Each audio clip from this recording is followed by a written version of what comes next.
গত বছরের ১ জুলাই বাংলাদেশ এক অবিশ্বাস্য ঘটনার সাক্ষী হয়। এদিন শিক্ষার্থীদের কোটা সংস্কার আন্দোলন বৈষম্য বিরোধী ছাত্র আন্দোলনের রূপ নেয়। এটি ছিল প্রায় ১৬ বছরের আওয়ামী লীগ সরকারের পতনের সূচনাবিন্দু। আগামী শুক্রবার অনলাইন ও অফলাইনে আমাদের জনসংযোগ হবে ৪ দফার ভিত্তিতে এবং সারা দেশে সমন্বয় করা হবে। আগামী শনিবার বিকাল ৩টায় সকল বিশ্ববিদ্যালয় এবং কলেজ থেকে বিক্ষোভ মিছিল বের করা হবে।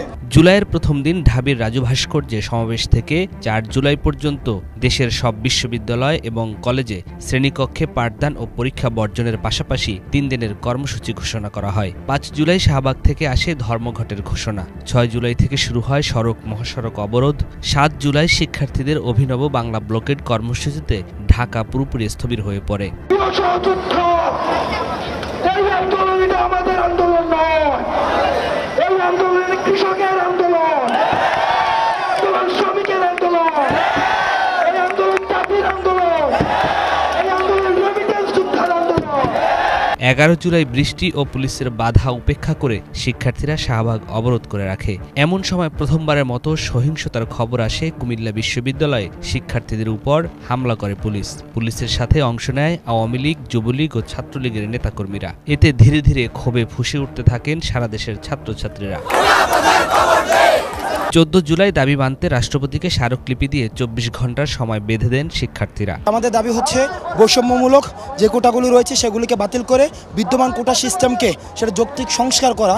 আমরা আশাবাদী, ছাত্র সমাজ আশাবাদী, আমাদের এই দাবি যৌক্তিক, মহামান্য রাষ্ট্রপতি এই দাবি মেনে নিন। অপরদিকে এদিন উদ্ভূত পরিস্থিতি নিয়ে গণভবনে সংবাদ সম্মেলনে আসেন শেখ হাসিনা। সাংবাদিক প্রভাস আমিন ও ফারজানার উপর প্রশ্নের জবাবে শেখ হাসিনা কটাক্ষ করেন। মুক্তিযুদ্ধের সন্তান নাতিপুতিরা কেউ মেধাবী না, যত রাজাকারের বাচ্চারাও নাতিপুতি হলো মেধাবী, তাই না? শেখ হাসিনার এই মন্তব্য আগুনে ঘি ঢালল। রাতে বিভিন্ন বিশ্ববিদ্যালয়ে শিক্ষার্থীরা হল ছেড়ে বাইরে বেরিয়ে আসেন, বের করেন বিক্ষোভ মিছিল।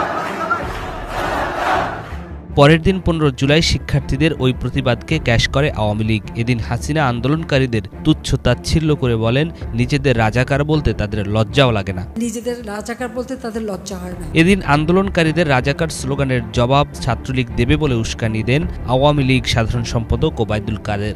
সংস্কার আন্দোলনের কতিপয় নেতা যে সব বক্তব্য রেখেছে তার জবাব দেওয়ার জন্য ছাত্রলীগ সহ যারা তাদের এ আত্মস্বীকৃত রাজাকার, যারা নিজেদের অদ্যত্বপূর্ণ মানসিকতা প্রকাশ ঘটিয়েছে গত রাতে, তার জবাব তারাই। এরপরই বিকেল ৩টায় ঢাকা বিশ্ববিদ্যালয়ে দফায় দফায় শিক্ষার্থীদের উপর হামলা চালায় ছাত্রলীগ। আন্দোলনকারীরাও ঘুরে দাঁড়ানোর চেষ্টা অব্যাহত রাখেন। সাধারণ শিক্ষার্থী না, ছাত্রদলের কর্মী। আপনি বলতেছেন সাধারণ শিক্ষার্থী, আমি বলতেছি এগুলো স্ট্রাইকের কর্মচারী।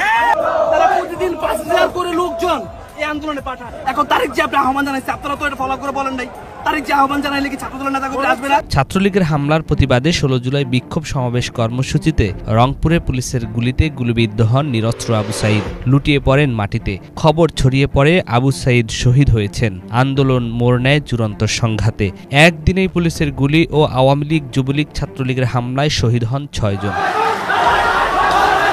১৭ জুলাই আশুরার সরকারি ছুটিতে অফিস আদালত বন্ধ থাকলেও ক্যাম্পাসগুলো ছিল উত্তাল। এদিন রাজনীতিমুক্ত ঘোষণা করা হয় ঢাকা বিশ্ববিদ্যালয়ের ক্যাম্পাস সহ বিভিন্ন বিশ্ববিদ্যালয়। কয়েক দফা হামলা করে ক্যাম্পাস থেকে সাধারণ শিক্ষার্থীদের বের করে দেয় ছাত্রলীগ। বিশ্ববিদ্যালয় প্রশাসন হল বন্ধের ঘোষণা দেন। এর মধ্যেই দুপুর থেকেই সড়ক মহাসড়ক অবরোধ, গায়বানা জানাজা, কফিন মিছিল ও দফায় দফায় সংঘর্ষ চলে। আন্দোলন ঠেকাতে বন্ধ করে দেয়া হয় ইন্টারনেট। এদিন সন্ধ্যা ৭:৩০টায় কালো শাড়ি পরে জাতির উদ্দেশ্যে ভাষণ দেন শেখ হাসিনা। বরাবরের মতো এই ভাষণ দীর্ঘ ছিল না। ৮ মিনিটের ভাষণে তার চেহারা ছিল বিমর্ষ, ভীত। এটাই ছিল প্রধানমন্ত্রী হিসেবে শেখ হাসিনার শেষ আনুষ্ঠানিক ভাষণ। আপনজন হারাবার বেদনা যে কত কষ্টের তা আমার থেকে আর কে বেশি জানে। ১৮ জুলাই ঢাবি সহ দেশের বিভিন্ন বিশ্ববিদ্যালয়ের হল খালি করা হয়। শেখ হাসিনা সরকারের দমন কৌশল কিছুটা সফল হলো, কিন্তু সারা দেশ থমথমে অবস্থা। এদিন আন্দোলন মোড় নেয় অন্য উচ্চতায়। পাবলিক বিশ্ববিদ্যালয় যখন বন্ধ বলা চলে, সেখানেই লাঠি হাতে রাস্তায় নেমে আসে প্রাইভেট বিশ্ববিদ্যালয়গুলো। দ্বিতীয় দফায় আন্দোলন শুরু হয় এদের হাত ধরেই। যুক্ত হতে থাকে বিভিন্ন শ্রেণী পেশার মানুষ। ঢাকার বাড্ডা, যাত্রাবাড়ি সহ দেশের ৪৭ জেলায় তীব্র আন্দোলন হয়। বাড়তে থাকে নিহতের সংখ্যা। প্রাথমিকভাবে 28 জনের মৃত্যুর খবর পাওয়া যায় এদিন। সন্ধ্যায় ছাত্রদের ঘোষণা আসে দেশ জুড়ে কমপ্লিট শাটডাউন বা সর্বাত্মক অবরোধ কর্মসূচি। 19 জুলাই ঢাকায় ব্যাপক সংঘর্ষ, হামলা, ভাঙচুর, গুলি, অগ্নিসংযোগ ও প্রাণহানির ঘটনা ঘটে। এদিন 75 জনের মৃত্যুর খবর পাওয়া যায়। যাত্রাবাড়ি, শনির আখড়া এলাকা হয়ে ওঠে উত্তাল রণক্ষেত্র।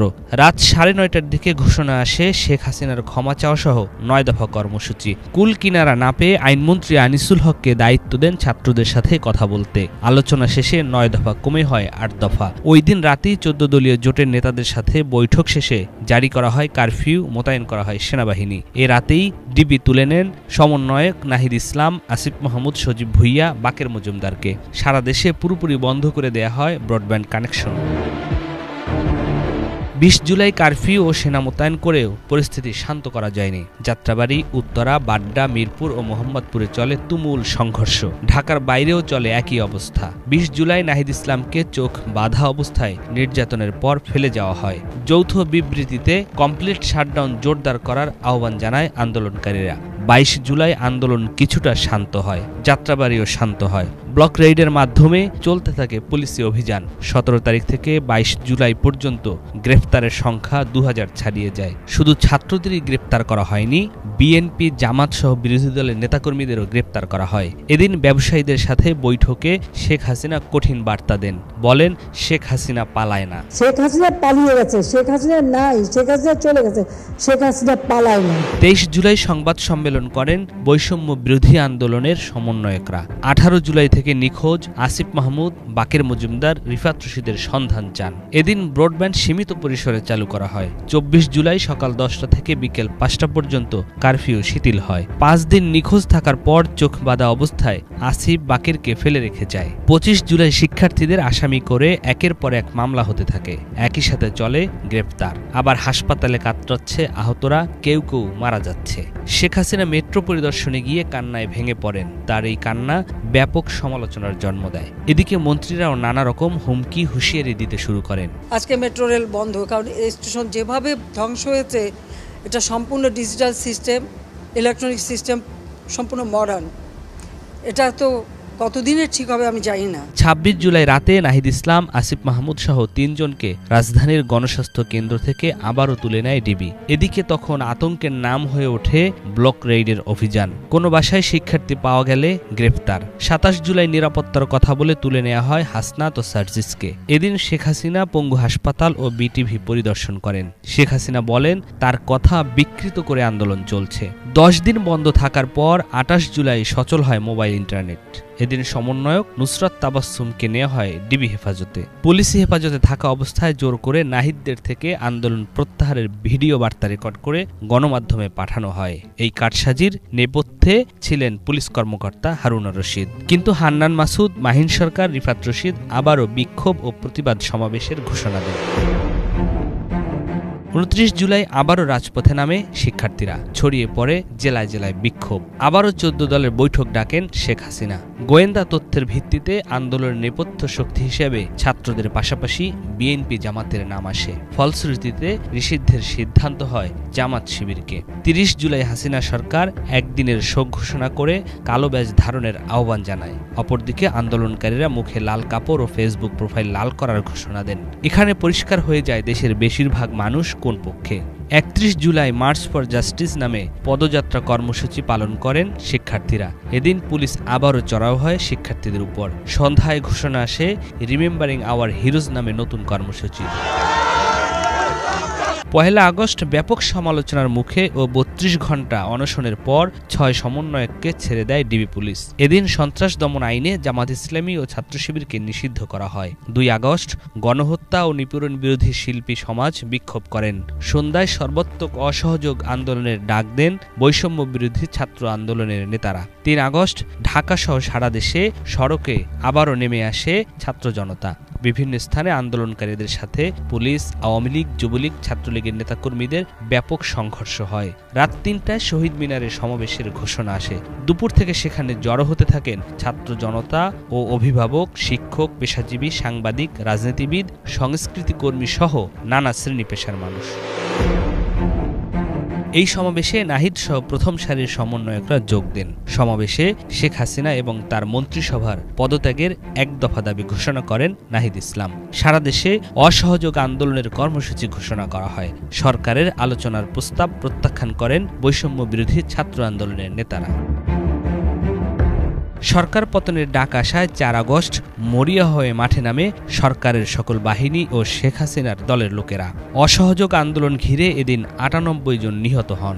আবারও বন্ধ করে দেয়া হয় মোবাইল ইন্টারনেট।